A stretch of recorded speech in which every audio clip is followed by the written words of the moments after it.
So guys, जैसा कि हमने पिछले एपिसोड में देखा कि स्पीड सिलेक्शन कंपटीशन स्टार्ट हो चुका था।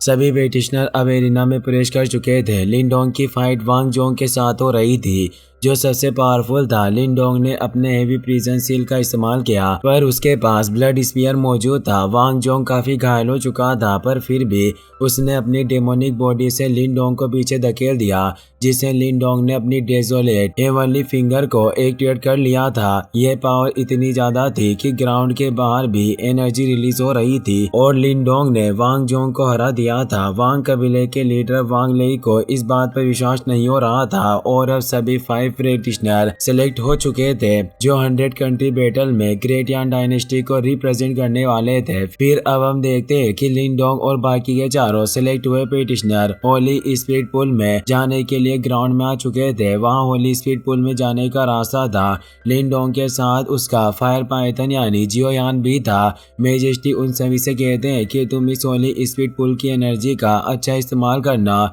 अगर तुम निर्वाणा रियल्म में पहुंचना चाहते हो तो ये एनर्जी निश्चित रूप से तुम्हारी मदद करेगी, पर याद रखना कि तुम सभी अंदर जाने के बाद उस पुल के बॉटम में मत जाना। वो सभी उनकी बात समझ जाते हैं। अब सभी फैमिली के लीडर मिलकर अपनी पावर को एक्टिवेट करके उस होली स्पीड पुल पर लगे हुए सील को ओपन करने लगते हैं। जियोयान इससे डर रहा था और वो लिनडोंग से उतरकर नीचे आ गया था और अब लिनडोंग और बाकी सभी उस पोर्टल से अंदर होली स्पीड लेक में चले जाते हैं। वो जगह काफी ज्यादा डेंस एनर्जी से भरी हुई थी। मोलिंग उन सभी को पुल के अंदर चलने को कहता है। अब वो सभी पुल के ऊपर बैठकर उस होली स्पीड पुल की एनर्जी को एजो करने लग जाते हैं। लिनडोंग के पास जो ड्रैगन एप बॉडी थी, उसकी वजह से उसे अजीब सा एहसास होता है और वो लिनडियाओ से बोलता है कि मेरे अंदर जो ड्रैगन एप एसेंस और ब्लड मौजूद है, वो इस पुल की एनर्जी से अजीब सा एहसास करवा रही है। लिनडियाओ बताता है कि मुझे भी महसूस हो रहा है कि इस पुल के बॉटम में एशियन डिवाइन बिस्ट के अवशेष मौजूद है, जिसका कल्टिवेशन लेवल निर्वाणा रियल्म को भी पार कर चुका है और इस पुल में जितनी भी एनर्जी मौजूद है वो उसी बिस्ट के द्वारा जनरेट की जा रही है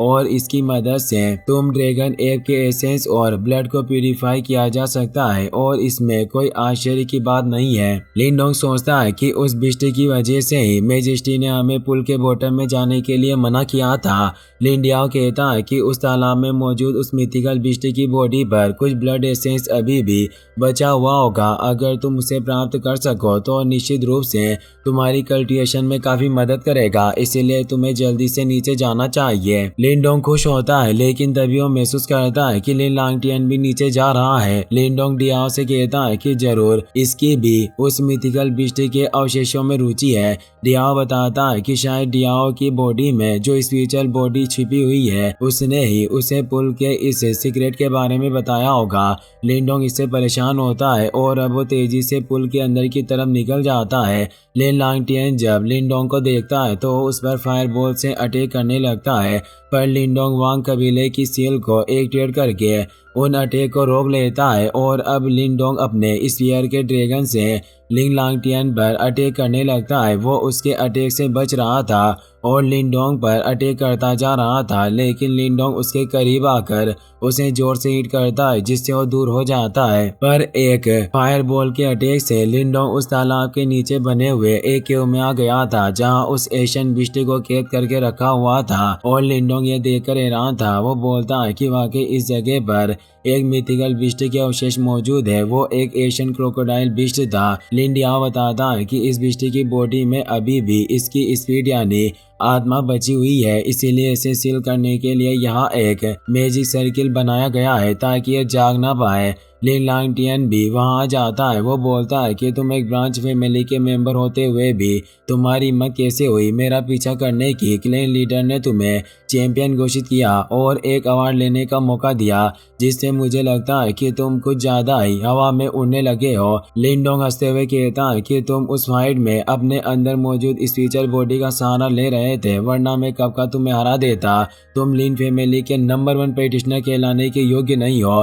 लिन लांगटियन को इससे गुस्सा आता है और अब लिन लांगटियन की बॉडी में मौजूद डार्क स्पिरिचुअल बॉडी बाहर आने लगती है और वो कहता है कि अगर तुम्हें मेरे बारे में सब कुछ बताई है तो मुझे कुछ भी सीक्रेट रखने की कोई जरूरत नहीं है, और वो बाहर आ जाता है। वो एक ओल्ड फ्रीक था जिसका नाम मास्टर मू होता है। लिंडोंग कहता है कि मैंने सुना था कि कुछ पावरफुल लोग मरने के बाद अपनी युआन एनर्जी का इस्तेमाल करके अपनी स्पिरिट को जिंदा रख सकते हैं, भले ही उसकी बॉडी पूरी तरीके से नष्ट हो गई हो। और तुम एक स्पिरिचुअल बॉडी हो और तुम लिन लांगटियन के साथ इसलिए हो ताकि तुम्हें फ्यूचर में वापस से रिवाइव यानी दोबारा जिंदा होने का मौका मिल सके।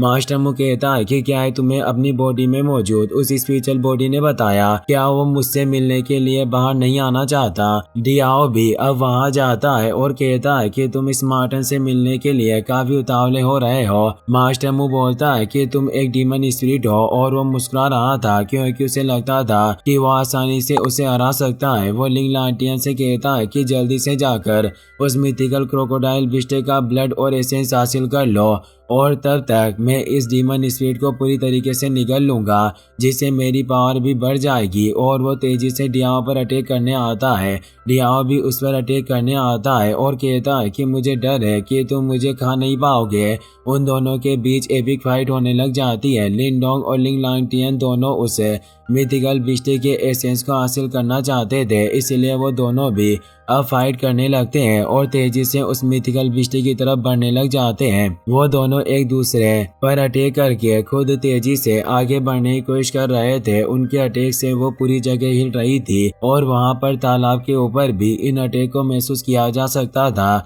जिससे मोलिंग परेशान था कि लिंग लांगटियन और लिंडोंग आखिर नीचे क्या कर रहे हैं। डियाओ और मास्टर मू के बीच भी काफी एपिक फाइट चल रही थी। मास्टर मू उसे हरा नहीं पा रहा था। वो कहता है कि डीमन स्पिरिट आखिर तुम कहां से आए हो जो इतने पावरफुल हो। डियाओ अब अपने रियल फॉर्म को एक्टिवेट करता है, जिसे देखकर मास्टर डियाओ हैरान हो जाता है कि वो एक एशियन डिवाइन मार्टन है और अब डियाओ उस पर अटैक करने आता है, पर मास्टर मू उसके सिले से बच गया था। मास्टर मू हंसने लगता है और कहता है कि मैं अच्छे तरीके से जानता हूँ कि मेरा तुमसे कोई मुकाबला नहीं है, पर यह जगह उस मिथिकल बिस्टे की एनर्जी से भरी हुई है। तुम भले ही एक पावरफुल डीमन हो, पर तुम आज मेरा खाना बनोगे। और वो अपने एनर्जी डेवर फॉर्मेशन को एक्टिवेट कर लेता है। डियाओ इससे हैरान होता है कि यह यहाँ की एनर्जी को कंडेंस करने की कोशिश कर रहा है। मास्टर मू बोलता है कि यह मेरी एनर्जी गैदरिंग टेक्निक है और अब उस टेक्निक की मदद से उसने डियाओ को एक फॉर्मेशन के अंदर फंसा लिया था।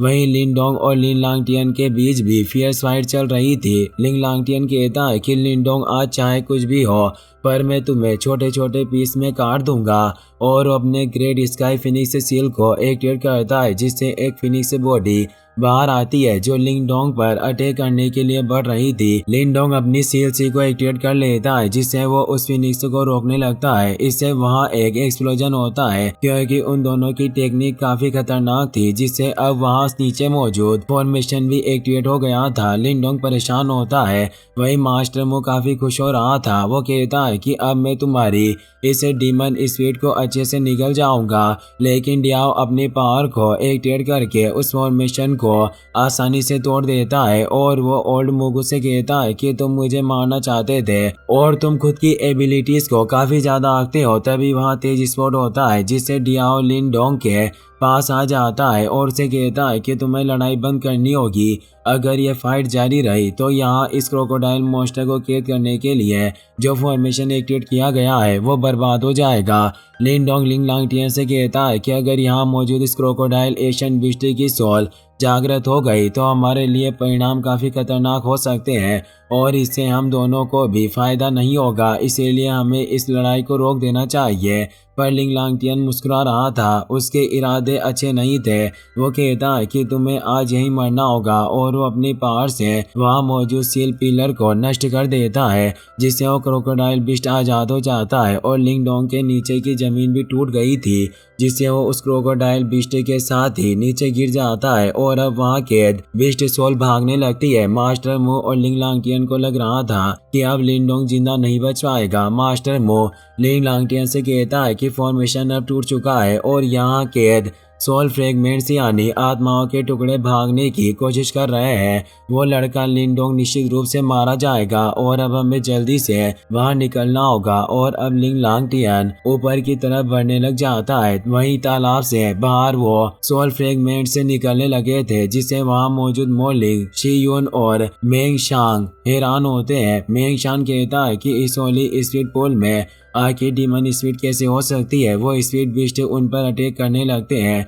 वो उनके अटैक से बच रहे थे और उन्हें मारने लग जाते हैं, पर अब वो सभी स्पिरिट बाहर जाने के लिए पोर्टल की तरफ बढ़ने लगते हैं। मॉर्निंग कहता है कि हम इन्हें बाहर जाने नहीं दे सकते, वरना ये पूरी सिटी में तबाही मचा सकते हैं। हमें इन्हें यहीं निपटाना होगा, और वो तीनों मिलकर उन्हें मारने लग जाते हैं। वहीं अब बाहर उस ग्राउंड में भी एनर्जी फ्लक्चुएशन क्रिएट होने लगे थे, जिससे उन सभी को एहसास हो रहा था कि जरूर कुछ गड़बड़ है। मेजेस्टी बताते हैं कि पुल के बॉटम में मौजूद सील में जरूर कोई प्रॉब्लम आ गई है। लिन कबीले के लीडर कहते हैं कि हमें जल्दी से अंदर जाकर सभी को बचाना चाहिए, क्योंकि वो हमारे ग्रेट यान डायनेस्टी का फ्यूचर है। मेजेस्टी कहते हैं कि इस बैरियर को प्रोटेक्ट करना ही हमारी टॉप प्रायोरिटी है, क्योंकि इससे ही हम वहाँ तालाब में मौजूद आत्माओं को बाहर निकलने से रोक सकते हैं। और जहाँ तक बात अंदर मौजूद पेटिशनर की है, तो अगर वो 100 डायनेस्टी बैटल में भाग लेना चाहते हैं तो उन्हें इस सिचुएशन के थ्रू खुद को साबित करना होगा। वहीं लिंडोंग नीचे गिरने की वजह से बेहोश हो चुका था। इसी के साथ ये एपिसोड यहीं पर खत्म हो जाता है।